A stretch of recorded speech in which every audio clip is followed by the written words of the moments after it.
नमस्कार दोस्तों शाहरुख खान, अजय देवगन और टाइगर श्रॉफ ये बोलो जुबा केसरी बोल पाएंगे कि नहीं। ये महाराष्ट्र में जो एफडीए है, जो कि आप सब जानते हैं इस समय काफी चर्चा में है, तुकाराम मुंडे जी, लगता है उनके द्वारा तय किया जाएगा। क्योंकि आप सब जानते हो हमारे देश में चाहे बियर हो गया, चाहे आप शराब ले लीजिए, पान मसाला, गुटखा, कुछ भी ले लीजिए, उसके ऊपर एडवर्टीजमेंट अलाउड नहीं है। लेकिन क्या होता है ना कहीं दूसरा तरीका अपनाया जाता है उसको प्रमोट करने का। और अब आप देख सकते हो यहाँ पर Vimal Elaichi ad what Tukaram Munde's FDA wants SRK Ajay Devgan and Tiger Shroff to explain. इसको डिटेल से समझेंगे क्योंकि मामला ये काफी गहरा है। इट्स नॉट जस्ट अबाउट जो विमल इलायची की हम बात करते हैं, इट्स मोर अबाउट कि ओवरऑल जो एडवर्टीजमेंट सिस्टम है भारत के अंदर की, जो प्रोडक्ट्स के ऊपर एडवर्टीजमेंट बैंड है उनको भी एक प्रकार से प्रमोट कर दिया जाता है। तो चलिए डिटेल से समझेंगे, लेकिन उससे पहले आप सबको बता दूं, आप में से जो भी लोग यूपीएससी की तैयारी कर रहे हैं, स्टडी आईक्यू के साथ जुड़िए। यहां पर प्रीलिम से लेकर इंटरव्यू तक पूरी तैयारी हम आपको कराएंगे। किसी भी साल की आप प्रिपरेशन कर रहे हो, मेंटरशिप, टेस्ट सीरीज, रिवीजन, सब कुछ आपको मिल जाएगा। कोई भी अगर आपको डाउट है, प्रॉब्लम है बैच को लेकर, ये फोन नंबर दिया है, इस पे कॉल करिए। लिंक कमेंट सेक्शन में मिल जाएगा, वहां पर जाकर यूज कर सकते हैं कोड अंकित लाइव मैक्सिमम डिस्काउंट के लिए। चलिए शुरुआत करते हैं। सबसे पहले देखते हैं कि हुआ क्या है। देखिए, महाराष्ट्र की जो फूड एंड ड्रग एडमिनिस्ट्रेशन है, जैसा मैंने बताया, आजकल काफी ज्यादा छाए हुए हैं, तुकाराम मुंडे जी, उनके द्वारा शो कॉज नोटिस इशू किया गया है तीनों एक्टर को लेकर। और यहां पर बेसिकली उनका जो पार्टिसिपेशन है विमल इलायची के एडवर्टीजमेंट में, उसको लेकर सवाल उठाए गए हैं। देखिए, एफडीए का आरोप इसको लेकर नहीं है कि आप इलायची क्यों प्रमोट कर रहे हो। जो कार्डमम है आप कर सकते हो प्रमोट भारत के अंदर, कोई दिक्कत नहीं है। बेसिकली आरोप यह है कि जो विमल इलायची का ऐड है वो एक प्रकार से विमल पान मसाला, क्योंकि मार्केट में अगर आप जाओगे ना तो आई डोंट नो, मतलब ऐसे कभी दिखता नहीं है आपका जो इलायची, लेकिन पान मसाला आपको जरूर दिख जाएगा। तो यहां पर कंज्यूमर्स के माइंड में क्या रहता है, भले ही आप इलायची का ऐड कर रहे होगे, लेकिन कंज्यूमर्स के माइंड में तो वो पान मसाला ही चल रहा है। तो एक तरह से इनडायरेक्टली आप बैंड प्रोडक्ट को भी एडवर्टाइज कर रहे हो। अच्छा, इसी को हम कहते हैं सरोगेट एडवर्टाइजिंग। मैं आपको आगे बताऊंगा। जो बेसिकली मेन आर्गुमेंट ये है कि जो एडवर्टीजमेंट है वो इलायची का ना होके एक प्रकार से पान मसाला का ही हो जा रहा है, जो विमल ब्रांड है उसका एक प्रकार से हो जा रहा है। एंड इंपॉर्टेंट बात यह है कि यहां पर शो कॉज नोटिस जारी किए गए हैं। ध्यान रखिएगा, इसका मतलब ये नहीं है कि आरोप सिद्ध हो गया है, ऐसा नहीं है कि कोई पेनल्टी लगा दी गई है। यहाँ पर जो एक्टर्स हैं उनसे कुछ दिनों में मांगा गया है कि आप अपना एक्सप्लेन करिए रोल, कि आपका इसमें रोल क्या था और हम आपके ऊपर एक्शन क्यों ना लें। तो इस तरह की जो नोटिस है वो जारी किए गए। अच्छा, पहले समझिए सरोगेट एडवर्टाइजिंग होती क्या है। सपोज कोई कंपनी है, वो एक प्रोडक्ट सेल करती है, लेकिन उस प्रोडक्ट के ऊपर आप एडवर्टीजमेंट नहीं कर सकते। फॉर एग्जाम्पल, एक प्रोडक्ट ए है, पान मसाला है इसके अंदर, तो जाहिर सी बात है भारत में एज पर द रूल्स आप उसका एडवर्टीजमेंट नहीं कर सकते हो। तो कंपनी क्या करती है, एक दूसरा तरीका अपनाती है, इलायची या फिर माउथ फ्रेशनर जो है वो प्रोडक्ट भी लॉन्च कर देती है। एंड उसके साथ साथ अगर आप देखोगे, जो दोनों प्रोडक्ट्स हैं उनके दोनों के ब्रांड नेम सेम होंगे, लोगो ऑलमोस्ट सिमिलर होगा, कलर्स ऑलमोस्ट सिमिलर, ऑलमोस्ट हर एक चीज सिमिलर होगा। बड़ा मुश्किल हो जाता है दोनों में डिफरेंस बताना कि इलायची कौन है और कौन सा यहाँ पर पान मसाला है। खैर, एडवर्टीजमेंट टेक्निकली अगर आप देखोगे तो क्या कह रहा है कि हम तो जो प्रोडक्ट बी है इलायची, उसको प्रमोट कर रहे हैं, लेकिन जैसा मैंने बताया कि ये चीजें इतनी सिंपल नहीं है। यहां पर जानबूझकर एडवर्टाइजर इस तरह के तकनीक अपना रहा है ताकि उसका जो प्रोडक्ट ए है, जो टोबैको है, वो एडवर्टाइज हो जाए। और इस तरह की जब चीजें होती हैं तो हम उसको सरोगेट एडवर्टाइजिंग कहते हैं। तो आई होप आप समझ गए होंगे कि यहाँ पर विमल इलायची, बोलो जुबा केसरी बोला तो जा रहा है, और स्पेशली बॉलीवुड स्टार्स वगैरह इन्वॉल्व हो जाते हैं तो मामला और ज्यादा बड़ा हो जाता है। अच्छा, स्पेशली यहाँ पर इलायची का ही इस्तेमाल क्यों किया जा रहा है, क्योंकि एडवर्टाइजर्स जो हैं, जो कंपनी है, उनको भी ये बात पता है कि उससे आपको सिमिलर प्रोडक्ट निकालना होगा। अब जैसे विमल इलायची की जगह आप विमल बाइक निकाल दो, विमल फुटबॉल निकाल दो, विमल स्टेशनरी निकाल दो, आप तो कुछ भी निकाल सकते थे, लेकिन आपने जानबूझकर इलायची ही निकाला क्योंकि ये पान मसाले से काफी, मतलब आपको एक तरह से दिखता हुआ प्रोडक्ट देखने को मिलेगा, उसी तरह का पैकेट होगा, इस तरह की चीजें होंगी। सो कंपनी बेसिकली अगर आप देखोगे तो वो रेगुलेटर्स के सामने यही कहेगी कि देखिए, हमारी कोई गलती नहीं है, हम तो सिंपली जो इलायची का प्रोडक्ट है, जो लीगल प्रोडक्ट है, उसका एडवर्टीजमेंट भी कर सकते हो, हम तो सिंपली वो कर रहे हैं। अब मतलब ये तो वैसा ही बात हो गया ना, जैसे कोई अल्कोहल की कंपनी है, शराब बेच रही है, अब उसने वाटर लॉन्च कर दिया, सोडा लॉन्च कर दिया, यही होता है ना। अगर आप देखोगे किंगफिशर या कोई भी जो शराब वाली कंपनियां हैं, वो इसी तरह के प्रोडक्ट्स एडवर्टाइज करती रहती हैं। लेकिन क्या आपके मन में ये आता है कि वो सोडा है या फिर वाटर है? आपके तो दिमाग में वही आता है ना कि ये तो शराब है, एक प्रकार से अल्कोहल है। अच्छा, यहाँ पर सवाल ये भी है कि शाहरुख खान, अजय देवगन और टाइगर श्रॉफ वो कैसे इसके अंदर इन्वॉल्व हो जाते हैं? क्योंकि देखो, अगर ये एडवर्टाइजमेंट ऑर्डिनरी होता कि विमल इलायची अवेलेबल है मार्केट में, इसको ले लो, वो एक अलग बात होती है। लेकिन जब सेलिब्रिटी एडवर्टाइज करने लगते हैं, स्पेशली ऐसे प्रोडक्ट्स को जो जिसके ऊपर एडवर्टाइजमेंट नहीं करना चाहिए, तो ऑब्वियस सी बात है जो सरकार है उसका ध्यान जाना चाहिए इसके ऊपर।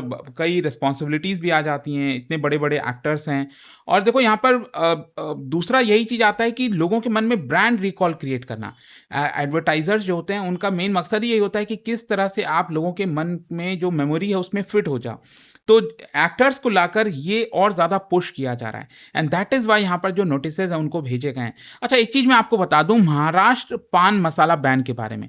अगर आप देखोगे तो महाराष्ट्र में गुटखा, पान मसाला जिसमें टोबैको और निकोटिन है, वो प्रोहिबिटेड हैं as per food safety and standard act. और ये जो नया वाला प्रोहिबिशन है, ये जो लेटेस्ट प्रोहिबिशन है, वो 13 जुलाई 2026 से लागू कर दिया गया था 1 साल के लिए। और यहाँ पर जो रेलेवेंट प्रोविजन है वो आपको food safety and standard act 2006 में देखने को मिलेगा, सेक्शन 32A में।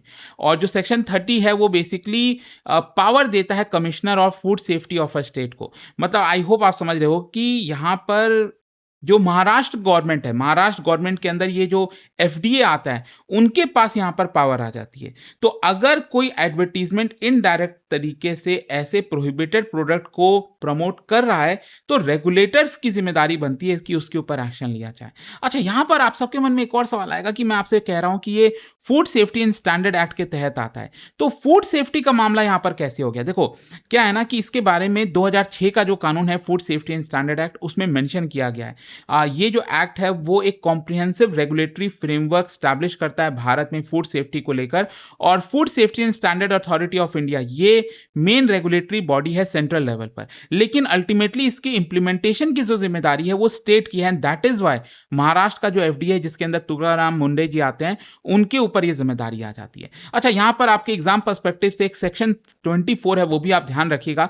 सेक्शन 24 बेसिकली एडवर्टीजमेंट्स को रिस्ट्रिक्ट करता है इस तरह के फूड के ऊपर जो कि मिसलीडिंग है, डिसेप्टिव हैं, फॉल्स क्लेम कर रहे हैं, मिसलीडिंग इंप्रेशन दे रहे हैं, अनफेयर ट्रेड प्रैक्टिसेस को अपना रहे हैं। तो सेक्शन 24 चीज़ों को रेस्ट्रिक्ट करता है, लेकिन जो सेक्शन 53 है इसके अंदर, वो पेनल्टी की बात करता है कि अगर आप ऐसा करोगे तो आपको ये सजा होगी। तो इसमें 10 लाख रुपए तक का फाइन लग सकता है। लेकिन देखिए, सवाल यहां पर एक और ये आता है फिर से कि सेलिब्रिटीज क्यों रिस्पॉन्सिबल है? क्योंकि सेलिब्रिटी क्या कहेगा? जो एक्टर्स हैं वो तो ये कहेंगे देखो हम तो बस एंडोर्स कर रहे हैं प्रोडक्ट को, यहां पर हम मैन्युफैक्चर तो कर नहीं रहे हैं, ये हमारी कंपनी तो है नहीं।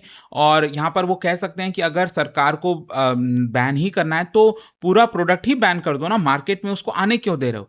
आप उसको अलाउ कर रहे हो, हमें यहाँ पर मौका मिल रहा है, ये हमारा पर्सनल चॉइस है कि हम किस ऐड को करना चाहते हैं, किसको नहीं करना चाहते हैं, तो आप हमें यहाँ पर क्यों रोक रहे हैं? लेकिन मैं आपको बता दूं, सेक्शन 53 जो है food safety and standard authority जो एक्ट है 2006 का, उसमें यहां पर पार्टिसिपेशन को लेकर भी सवाल उठाए गए हैं। उसमें पार्टिसिपेशन की जो मिसलीडिंग एडवर्टीजमेंट होता है, उसमें अगर आप पार्टिसिपेट कर रहे हो तो आपकी भी जिम्मेदारी बनती है। तो रेगुलेटर कई सारे सवाल पूछ सकता है कि एडवर्टीजमेंट में कौन आया था, कौन अप्रूव किया था, जो सेलिब्रिटी है वो एग्जैक्टली क्या कह रहे हैं, जो प्रोडक्ट है, जो एडवर्टीजमेंट है वो क्या रिप्रेजेंट कर रहा है, कहीं एडवर्टीजमेंट मिसलीडिंग थोड़ी है।